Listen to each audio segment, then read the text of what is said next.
એક બટાકાના ખેતર પર આવ્યા છીએ ક્રાંતિ બાયોગેસ્ટરનું જે શું રિઝલ્ટ છે એ જોવા માટે અને ખેડૂતને કેવો એનો અનુભવ છે એના માટે તો આપણે આવ્યા છીએ સુનિલભાઈ આપનો આખો પરિચય કયો। હું સુનિલભાઈ પટેલ વાંકાનેડા તાલુકો જિલ્લો ગાંધીનગર।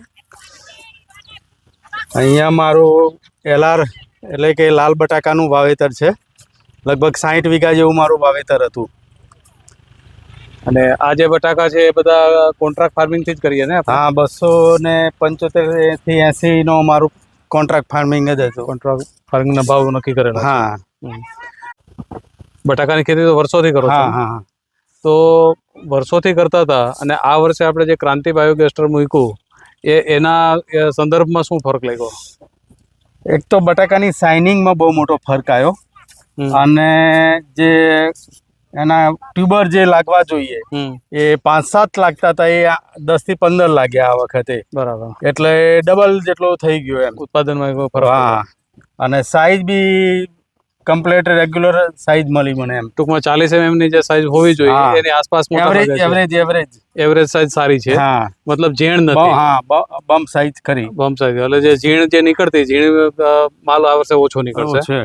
અને બીજું આ વર્ષે જે ઉત્પાદન વધ્યું એમાં એવું પણ હશે ને કે પલુર છેલ્લે સુધી ટક્યું?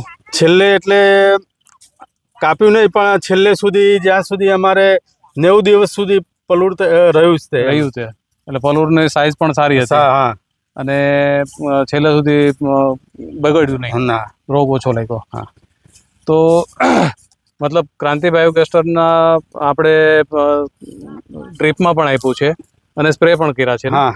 કેટલી વખત સ્પ્રે કર્યા હતા આપણે? સ્પ્રે 3 વખત કર્યો। 3 વખત સ્પ્રે કર્યો હતો? સ્પ્રે લીધો અને ડ્રીપમાં તો દર વખતે અમે આપતા હતા જ। અને બીજું નિંદામણમાં શું ફરક પડ્યો? નિંદામણમાં તો હું કહું ને કે 100% જેવું કહી શકાય એમ। હા, બહુ જ એમ જે અમારો વર્ષો જે નિંદામણની દવા અને અમારે જે ચીલ ને એ બધું ઉગતું હતું એ ઘણો આટલી આ વર્ષે સાઈઝ નથી બની કોઈ એ તમને કહું। એવરેજ બધાને જે ઉત્પાદન છે એની કમ્પેરિઝનમાં આપણે ઉત્પાદનમાં શું ફરક? મારે દર વર્ષે 400 ની આજુબાજુ રહેતું હતું। 400 મણ? હા, વીઘે। હા, આ વખતે 500-550 ની પ્લસ છું। કે બટાકાને તમે જોશો તો એવરેજ ક્યાંય માટી ચોટેલી નહીં જોવા મળે। હા, ખાસ એ વસ્તુ છે કે એના લીધે આખો માટી ક્યાંય તમને બટાકાના ચોટેલી